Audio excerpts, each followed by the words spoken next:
নমস্কার বন্ধুরা, ক্যাটিটি kitchen and ব্লগে তোমাদেরকে স্বাগত জানাই। আশা করি তোমরা সবাই খুব ভালো আছো এবং তোমাদেরই ভালোবাসায় আমিও খুব ভালো আছি। আজকে আমি তোমাদের সঙ্গে একটা ইউনিক টাইপের রেসিপি শেয়ার করতে চলেছি। আশা করি তোমাদের ভালোই লাগবে। আর আমাদের প্রত্যেকটা বাঙালির ঘরে কিন্তু আলু সবসময় থাকে, তাই আমি এই আলুটা দিয়েই একটা ইউনিক টাইপের রেসিপি শেয়ার করব। তার জন্য দেখো আমি এখানে এইভাবে আলুগুলো ছোটো ছোটো করে কেটে নিয়েছি। এবার আমি একটা মিক্সিং জারের মধ্যে আলুগুলো দিয়ে দেব।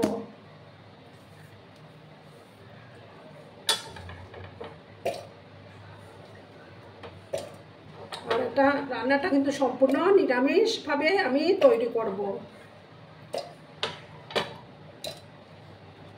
দেখো আমি সমস্ত আলুটাকে দিয়ে দিলাম, এটাতে কিন্তু জল আমি দেব না।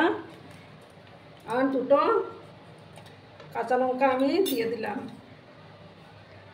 দিয়ে এটাকে একটা স্মুথ পেস্ট আমি বানিয়ে নিচ্ছি। তো বন্ধুরা আমি আলু পেস্টটা নামিয়ে নিয়েছি একটা বাটির মধ্যে। এবার আমি এটার মধ্যে দেখো চালের গুঁড়ো দেবো 2 চামচ,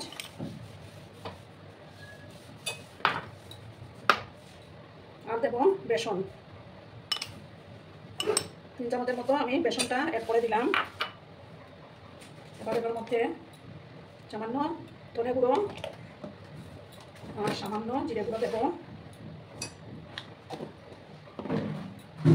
আর সামান্য একটু আমি আদা বাটা দিয়ে দিলাম, আর সামান্য একটু গরম মশলার গুঁড়ো আমি অ্যাড করে দেবো। যে দেখো সামান্য গরম মশলার গুঁড়ো দিলাম। এবার পরিমাণ মতো লবণটা অ্যাড করে দেবো।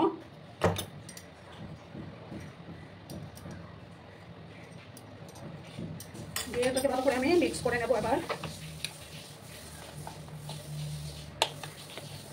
এটাতে কিন্তু আর জল দেওয়ার দরকার পড়বে না।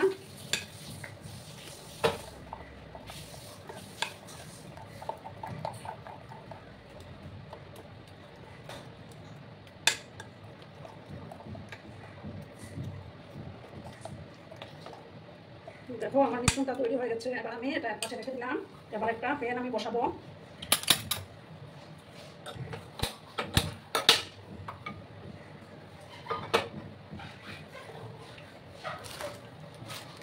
এবার আমি এই প্যানের মধ্যে 1/2 চামচ গোটা জিরে দিলাম, আর 1/2 চামচ গোটা ধনে, আর মৌরি দেবো একদম পুরো 1 চামচ। মৌরি কিন্তু দিতে হবে বেশি।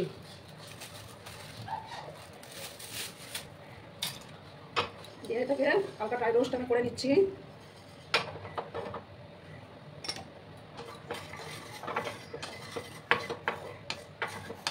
এই মশলাটাই কিন্তু আমি এই তরকারিতে ইউজ করবো।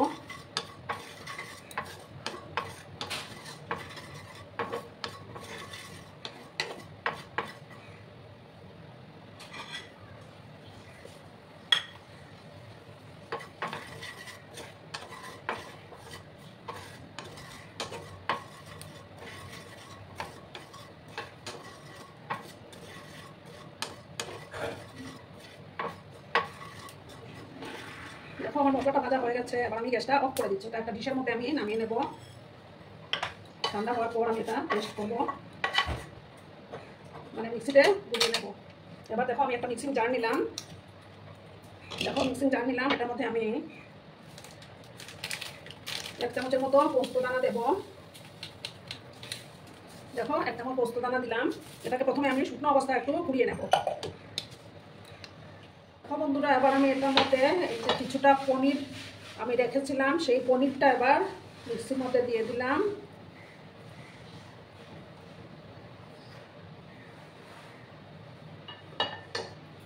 আর তারপর কিছুটা দুধ আমি অ্যাড করব। দেখো আমি কিছুটা দুধ এটার মধ্যে দিয়ে একটা পেস্ট আমি বানিয়ে নেব। একটা স্মুথ পেস্ট বানিয়ে নিতে হবে। আমার মশলার পেস্টটা তৈরি করা হয়ে গেছে। এবার আমি সর্ষের তেলে কিন্তু এই রান্নাটা করে নেব। তেলটাকে প্রথমে ভালো করে আমি গরম করে নেব।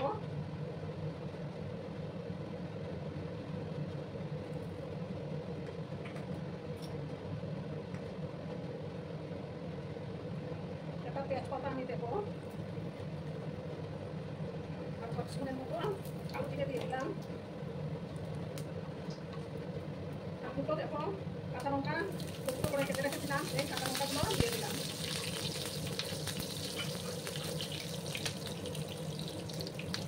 এবার আমি সামান্য একটু লবণ দিয়ে গ্যাসের আঁচটা কমিয়ে আমি 1 চামচ আদা বাটা দিয়ে দিলাম।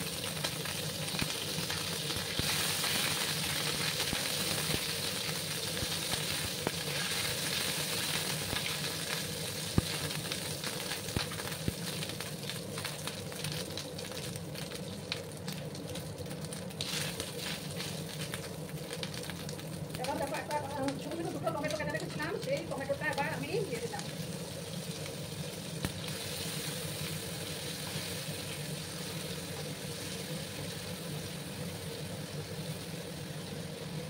টমেটোর জলটা যতক্ষণ না শুকোচ্ছে ততক্ষণ আমি টমেটোটাকে কষিয়ে নেব।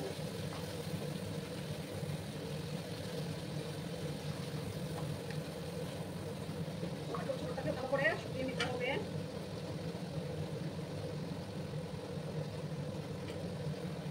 বন্ধুরা, ভিডিও দেখার শুরুতেই কিন্তু একটা লাইক করতে তোমরা ভুলো না। তোমরা লাইক করলে ভিডিও বানানোর উৎসাহটা অনেকক্ষণ বেড়ে যায়। প্লাস তোমাদের একটা লাইক আমার ভিডিওটাকে 10 জনের কাছে পৌঁছে দিতে সাহায্য করবে। কিছুক্ষণ আমি টমেটোটার জলটা শুকিয়ে না দেওয়া অবধি আমি বসিয়ে নেব।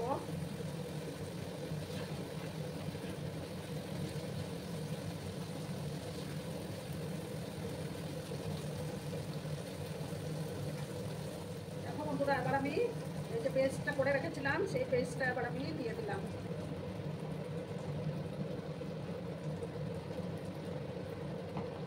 মিক্সিং জারটা ধুয়ে জল দিলাম।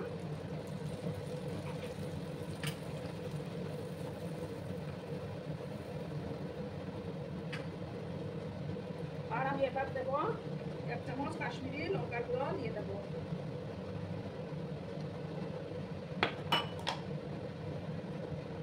দিয়ে ভালো করে আমি এটাকে ফুটিয়ে নেব।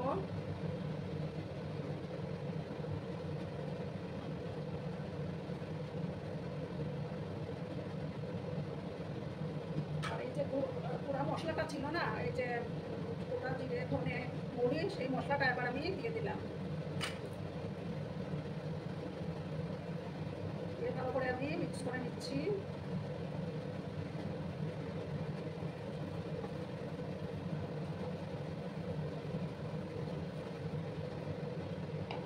আর একটু দুধ ছিল, যেটা বেঁচে যাওয়া দুধটা আমি দিয়ে দিলাম। এবার আমি পরিমাণ মতো লবণটা অ্যাড করে দেবো।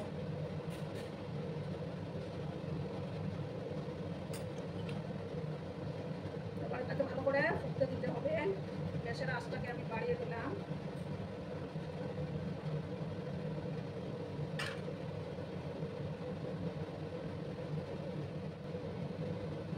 দেখো বন্ধুরা, ঝোলটা ফুটে উঠেছে। এবার আমি যেহেতু নিরামিষ রান্না, চিনি অ্যাড করবো, প্লাস টমেটো দিয়েছি আমি।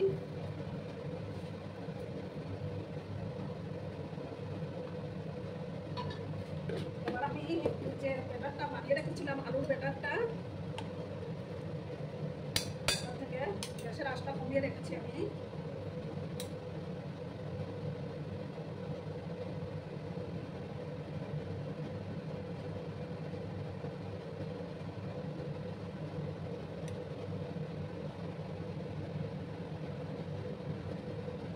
এভাবে আমি দিয়ে দিলাম।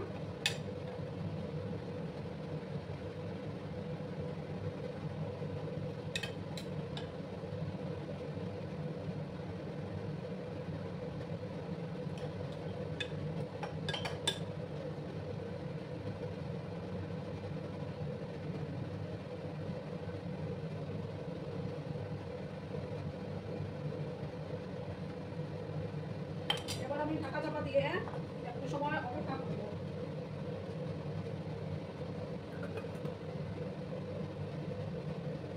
তো বন্ধুরা, এবার আমি ঢাকাটা সরালাম। এটা পুরোপুরি শক্ত হয়নি। এবার আমি এটার উপরে কিছুটা গ্রেটেড পনির আমি দিয়ে দেবো, দেখতে সুন্দর লাগবে।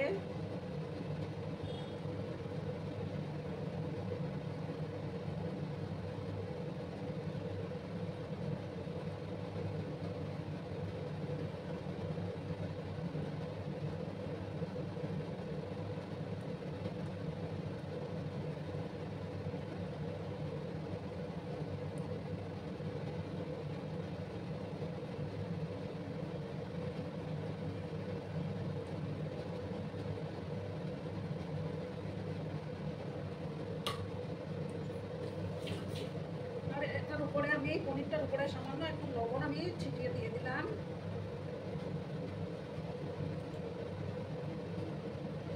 এবার দেখো কিছুটা ধনে পাতা কুচি আমি